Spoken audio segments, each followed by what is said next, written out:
الحرب محدش بيرجع منها، حتى لو نجيت منها بتفقد جزء منك.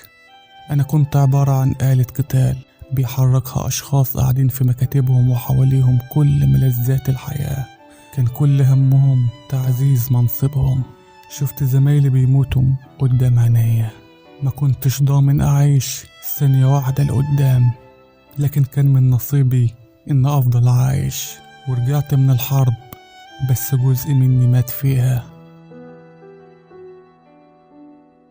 الأطماع السياسية اتصلحت، وقائد الجيش اللي كان بيعطي أوامر وبس اترقى، والضباط اللي كانوا في آخر الصف حصلوا على ترقيات.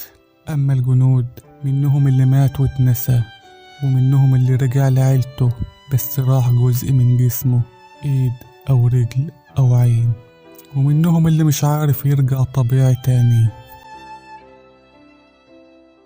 الحرب يعني دمار وفقدان أعز الناس، الحرب يعني جوع وهدم بيتك وتشتيت عيلتك. كل جندي كان في الحرب مرجعش تاني، حتى لو رجع سليم الجسد بيكون قلبه وإحساسه ماتوا في الحرب.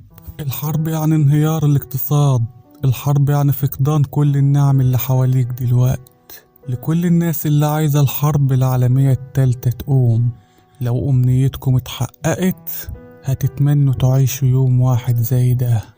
بلاش الحرب وادعوا للسلام.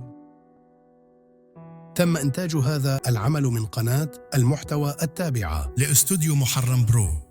تحذير: جميع حقوق الملكية الفكرية والمالية للأعمال الإعلامية التي تحمل اسم إنتاج قناة المحتوى ومحرم باشا وسلسلة فيديوهات بودكاست السيد محرم وسلسلة فيديوهات النص المفقود تعود إلى استوديو محرم برو. يمنع منعا باتا نسخا أو نشر أو استخدام أي جزء من هذه الأعمال دون إذن مسبق من مالك الحقوق. في حالة انتهاك حقوق الملكية أو سرقة المحتوى ستتم متابعة الشخص أو الجهة قضائيا وفقا لقوانين حماية الملكية الفكرية، وسيتم اتخاذ كافة الإجراءات القانونية اللازمة لضمان حماية حقوقنا.